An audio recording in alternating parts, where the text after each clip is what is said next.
উদ্দেশ্য আদিবাসী কংগ্রেসের নেতৃত্বে তাদের ধারাবাহিক কর্মসূচি আমাদের ত্রিপুরা প্রদেশ কংগ্রেসের বিভিন্ন সাংগঠনিক কর্মসূচির অভ্যন্তরে তাদের এই সভার আহ্বান করা হয়েছে। মূলত গত 23 তারিখে এডিসি দিবস সারা রাজ্য জুড়ে, বিশেষ করে আদিবাসী জনগোষ্ঠীদের বসবাস যে সমস্ত জায়গায়, সেই উপজাতি স্বশাসিত জেলা পরিষদ এলাকায় সংগঠিত হয়েছে এবং এবারেই প্রথম যে একটা বড় আকারে এই কর্মসূচি আমাদের আদিবাসী নেতৃত্ব তাদের জনগোষ্ঠীর বিভিন্ন যারা জাতিগোষ্ঠীর মানুষ তাদেরকে সামিল করে এই কর্মসূচি করেছে। ত্রিপুরা প্রদেশ কংগ্রেস আমাদের নেতৃবৃন্দদের ধন্যবাদ জ্ঞাপন করছে। আমরা আমাদের সমস্ত নেতা কর্মীদের কীভাবে আগামী দিনে রাজ্যের আদিবাসীদের উন্নয়নের জন্য, এই রাজ্যে আদিবাসীদের ক্ষমতা অর্পণ করার জন্য, বিশেষ করে পরিকাঠামো উন্নয়ন থেকে শুরু করে সার্বিক উন্নয়নের কাজে আদিবাসী জনগোষ্ঠীর মানুষের হাতে ক্ষমতা তুলে দেওয়া যায়। এডিসি এলাকা জনপ্রতিনিধি বলুন, আমাদের রাজ্যের উপজাতি সংরক্ষিত আসনগুলিতে বলুন, ভারতের জাতীয় কংগ্রেসের সংগঠনকে মজবুত করে সেখান থেকে ভোট যুদ্ধে জয়ী হয়ে প্রতিনিধিত্ব করা যায়, সেই লক্ষ্যকে সামনে রেখে সংগঠনের কাজ আমরা দৃঢ়ভাবে ধারাবাহিকভাবে শুরু করতে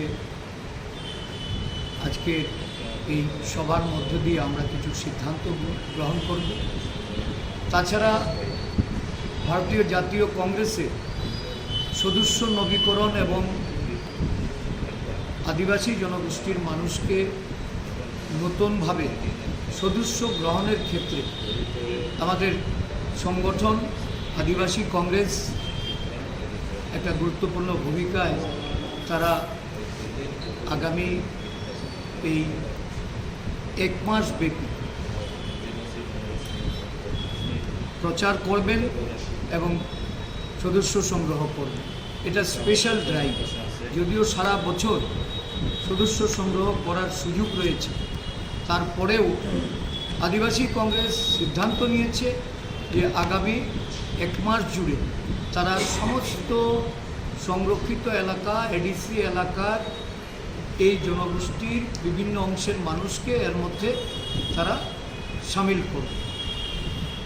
আমি তার সফলতা কামনা করছি।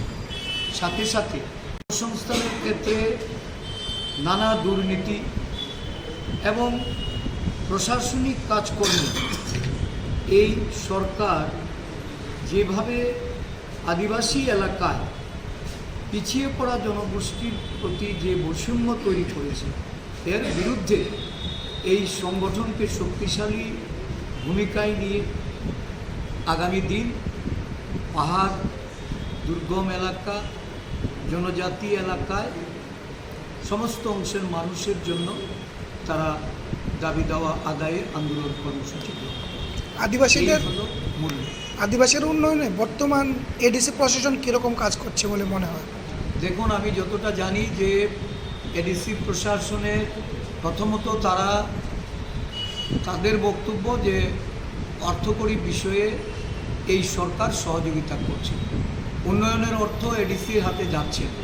তাছাড়া এই এডিসিকে কীভাবে তার কাজকর্মে বাধা দেওয়া যায়, তার যে ক্ষমতা অর্পণ করার বিষয়ে এই সরকারের কোনো পদক্ষেপ নজরে আসেনি।